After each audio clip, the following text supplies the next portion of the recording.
Hello students, welcome back to your own learning platform Vedika Commerce classes and Eco on the go. Today we are going to understand the concept of monopolistic competition under forms of market ना.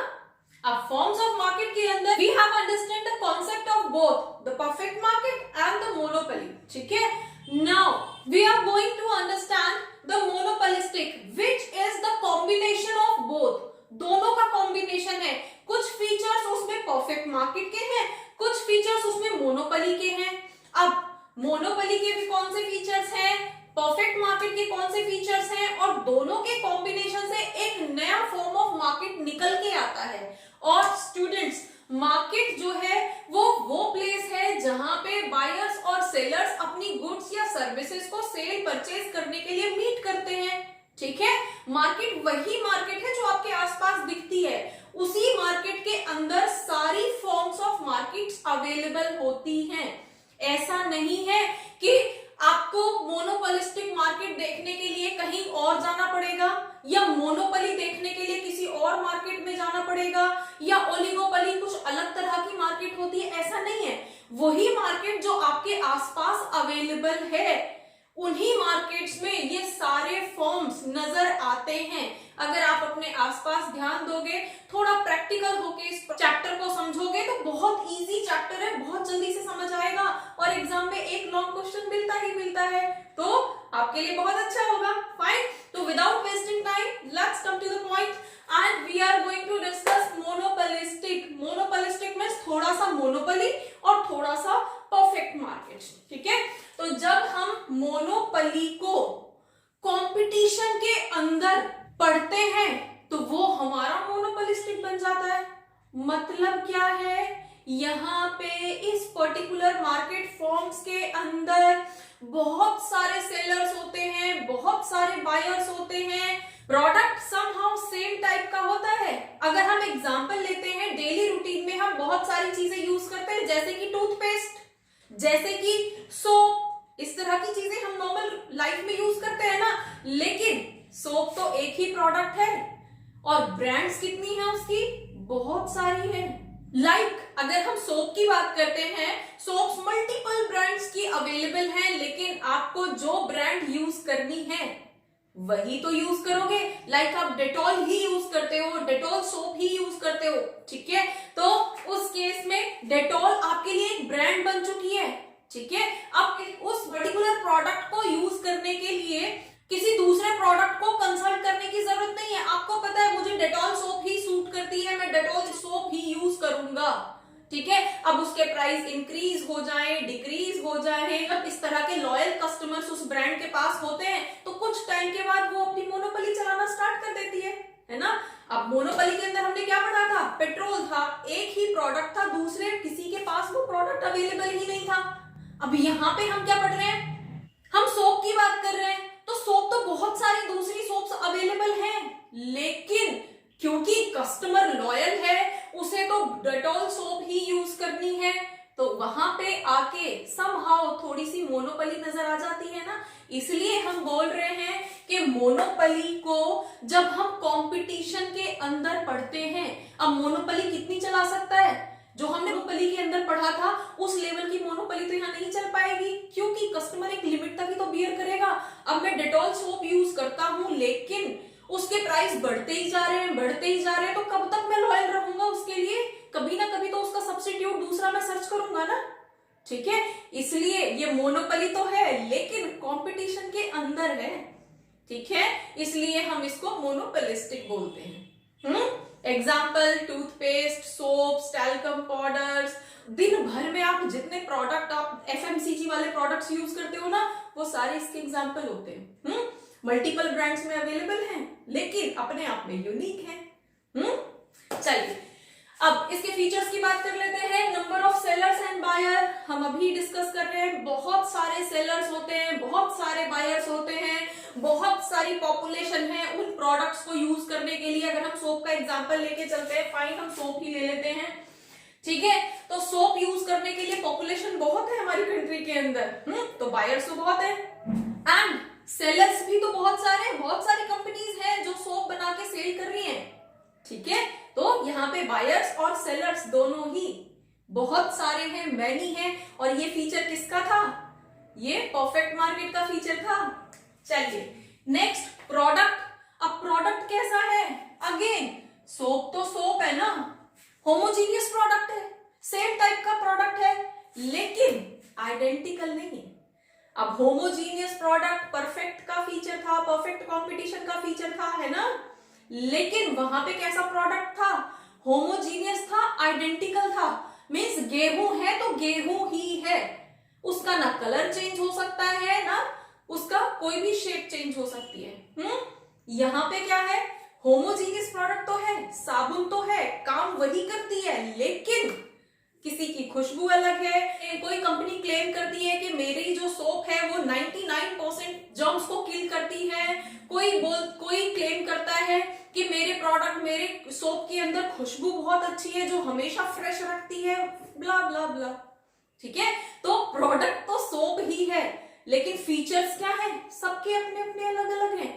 तो हमारा यहाँ पे product homogeneous तो है, लेकिन with differentiation है। तो हम यहाँ पे बोलेंगे product is homogeneous with differentiation. Clear? Product हमारा होमोजीनियस है, लेकिन हर प्रोडक्ट में कुछ ना कुछ डिफरेंस है, कुछ ना कुछ डिफरेंशिएशन कंपनी क्लेम करती है। Next, selling cost.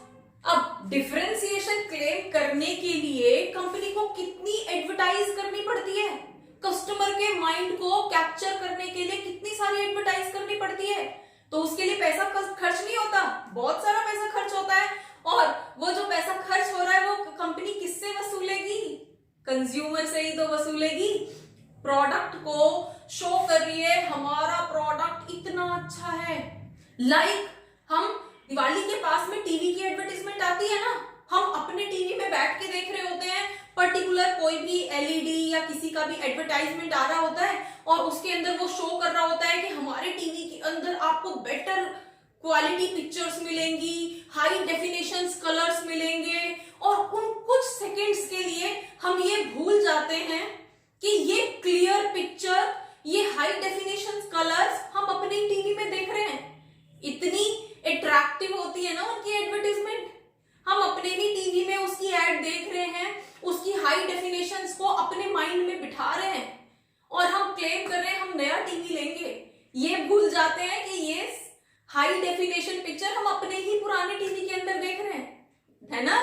तो इन सब एडवर्टाइजमेंट की कॉस्ट कंपनी किससे वसूलती है? अगेन जितना भी खर्चा इन सब पे कर रही है वो सब कुछ अपनी सेलिंग कॉस्ट के अंदर, सेलिंग प्राइस के अंदर मिक्स करती है, और फिर एक प्राइस डिफाइन करके कस्टमर से लिया जाता है। ठीक है, तो इसके अंदर सेलिंग कॉस्ट ऐड की जाती है।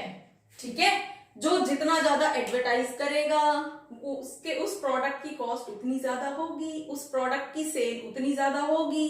ठीक है, चलिए next, freedom of entry and exit. Free है, कोई भी कंपनी कभी भी आके नए सोप बनाना स्टार्ट कर सकती है। अगर उसकी सोप बिक जाती है, मार्केट के अंदर चल जाता है वो प्रोडक्ट, तो फाइन, नहीं चलता है तो एग्जिट कर जाए। कोई कभी भी एंटर करे, कोई कभी भी एग्जिट करे, सब फ्री है। Fine, clear. नेक्स्ट आता है परफेक्ट नॉलेज अमंग कंज्यूमर। अब ये तो ऐसी मार्केट है जहां नॉलेज तो होती नहीं है कंज्यूमर को। अब हर कंपनी, अगर हम डेटॉल सोप की ही बात कर रहे हैं, तो वो डेटॉल सोप ये क्लेम कर रही है कि मेरा जो प्रोडक्ट है वो कोविड-19 के 99.9% जर्म्स को क्लीन कर देती है ना। कितने सारे प्रोडक्ट्स आप अपने आसपास देख रहे हो, एडवर्टाइजमेंट में देख रहे हो, जो कोविड-19 के जर्म्स को भी खत्म कर देते हैं, क्लेम कर रहे हैं। लेकिन क्या वो सच में क्लेम कर रहे हैं, हमें पता है क्या? नहीं पता ना, हम तो साइंटिस्ट नहीं है, हम माइक्रोस्कोप से नहीं देख रहे कि सच में हमारे जर्म्स किल हुए या नहीं हुए, है ना। तो नॉलेज तो हमें है ही नहीं, फिर हम किसके बेस पे खरीदते हैं उस प्रोडक्ट को? सिर्फ और सिर्फ उस एडवर्टीजमेंट के बेस पे जो कंपनी हमें शो कर रही है। हमारी टीवी पे एडवर्टीजमेंट आ रही है, हम उसको देख रहे हैं और हम उससे इंप्रेस हो जा रहे हैं। जैसे हमने भी टीवी का एग्जांपल लिया था, उसी पुराने टीवी में ही हम उस नए टीवी की एडवर्टीजमेंट देख रहे हैं और हम बैठे बैठे सोच रहे हैं अच्छा अब की बार तो हम यही वाला टीवी लेंगे, है ना। कुछ सेकंड के लिए हम भूल गए ना कि ये तो हम अपनी टीवी में देख रहे हैं। ठीक है, तो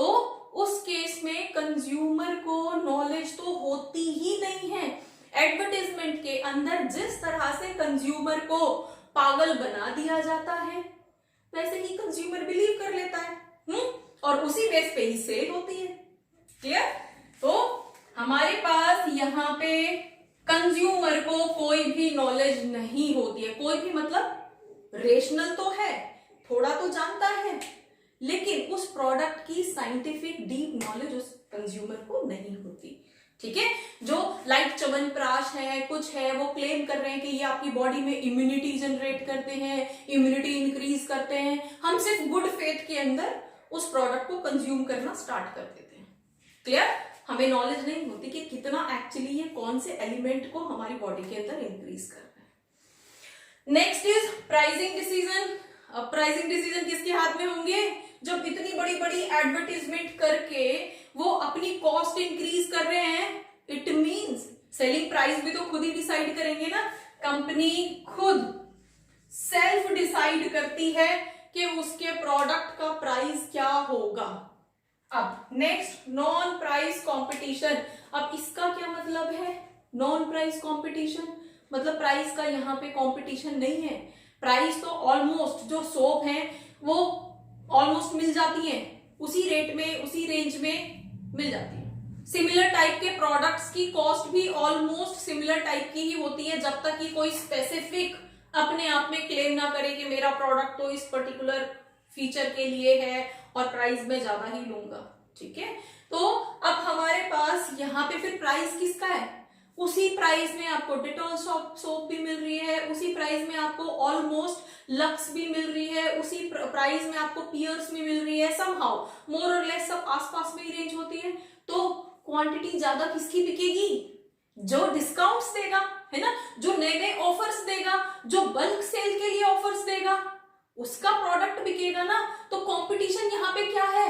होमोजीनियस प्रोडक्ट के अंदर डिफरेंशिएशन तो है, लेकिन सेल तब होगा जब उस पे कंज्यूमर को डिस्काउंट्स मिलेंगे, बहुत सारे ऑफर्स मिलेंगे, और वो चीज इस मार्केट के अंदर भर भर के होती है। ठीक है? भर भर के डिस्काउंट्स मिलते हैं दिवाली पे, होली पे, नॉर्मल लाइफ के अंदर भी, लाइक आपका बिग वेंसडे करके, बिग बाजार, ये सेल, वो सेल। तो वो सब कौन से प्रोडक्ट्स के लिए होती है? उन्हीं प्रोडक्ट्स के लिए जो मार्केट के अंदर कंपटीशन में भरे पड़े हैं। ठीक है? तो यहाँ पे कंपटीशन के अंदर प्राइस का नहीं है, प्राइस तो ऑलमोस्ट सभी के सेम होते हैं। Main is offers, discounts etcetera. जो कंपनी ज्यादा देती है अपने कस्टमर को, उसके प्रोडक्ट को कस्टमर ज्यादा खरीदते हैं। तो ये हमारे मोरलेस फीचर्स हैं हमारे मोनोपोलिस्टिक मार्केट के। अब हम इसका एक बार डिमांड कर्व देख लेते हैं। डिमांड कर्व, अब डिमांड कर्व कौन सा वाला है? ये हम अभी पढ़ा है ना हमने, जो अपना प्राइस कम रखेगा, जो ज्यादा डिस्काउंट्स देगा, उसकी क्वांटिटी ज्यादा सेल होगी। तो ये तो प्योरली डिमांड कर्व है ना। डिमांड कर्व में, लॉ ऑफ डिमांड में हमने क्या पढ़ा था? प्राइस कम होता है तो ही क्वांटिटी सेल होती है, तो ही ज्यादा क्वांटिटी सेल होती है। तो हमारे पास अगर मेरा प्राइस पहले प्रोडक्ट का इतना था, क्वांटिटी इतनी सेल होती थी, तो अगर हम प्रोडक्ट का प्राइस डाउन कर देते हैं तो हमारी क्वांटिटी ज्यादा सेल होती है। अगर प्राइस हमारा इंक्रीज हो जाता है तो क्वांटिटी हमारी कम सेल होती है ना। तो ये तो हमारा काइंड ऑफ इलास्टिक था, है ना, इलास्टिक डिमांड है। जितना ज्यादा प्राइस में चेंज आता जाएगा उतनी ज्यादा हमारी क्वांटिटी कम या ज्यादा सेल होती रहेगी। ठीक है? तो हमारा यहाँ पे जो क्वांटिटी डिमांडेड है that is proportionate to change in price. अब जहां पे हमारा प्राइस चेंज हो रहा है, प्राइस कम हो रहा है तो ही ज्यादा क्वांटिटी सेल होगी, और ज्यादा क्वांटिटी सेल होगी तो एआर बढ़ेगा, हमारा एवरेज रेवेन्यू बढ़ेगा, है ना। जितनी ज्यादा हमारी क्वांटिटी सेल होती रहेगी हमारा एवरेज रेवेन्यू उतना बढ़ता रहेगा। और क्वांटिटी ज्यादा सेल कब होगी? जब प्राइस कम होगा, और प्राइस कम होगा तो हमारा एमआर कम होता चला जाएगा। इसलिए हमारा marginal revenue is average revenue, समझ आया? हमारा मार्जिनल रेवेन्यू कम रहेगा क्योंकि प्राइस गिर रहा है, और एवरेज रेवेन्यू बढ़ेगा क्योंकि हमारा जो है क्वांटिटी ज्यादा सेल हो रही है। इसलिए MR is always less than average revenue. दूसरी चीज, हमारा जो डिमांड कर्व है वो ज्यादा डाउनवर्ड स्लोपिंग रहता है एज कंपेयर टू मोनोपोली, क्योंकि इसमें मोनोपोली के फीचर्स तो हैं, लेकिन मोनोपोली एक लिमिट तक ही तो दिखा सकते हैं, क्योंकि बहुत दूसरे ब्रांड्स अवेलेबल हैं, वो डिस्काउंट्स, ऑफर्स, कुछ भी अपनी मार्केटिंग स्ट्रेटेजीज यूज करेंगे और आपके कस्टमर को उधर अट्रैक्ट कर लेंगे। देन आप क्या करोगे? मोनोपोली कैसे चलाओगे? तो यहाँ पे मोनोपोली चलती है, एक पर्टिकुलर ब्रांड जब आप बन जाते हो मोनोपोली रन करती है, लेकिन एक लिमिट तक ही। आप एक लिमिट से ज्यादा अपनी मोनोपोली यहाँ पे नहीं चला सकते, क्योंकि बहुत सारे दूसरे प्रोडक्ट्स अवेलेबल हैं। तो होपफुली मोनोपोलिस्टिक कंपटीशन क्या होता है आपको समझ आया होगा, उसका डिमांड कर्व कैसे बनता है, उसका एआर और एमआर में क्या रिलेशन होता है, आपको समझ आया होगा। For more keep watching, keep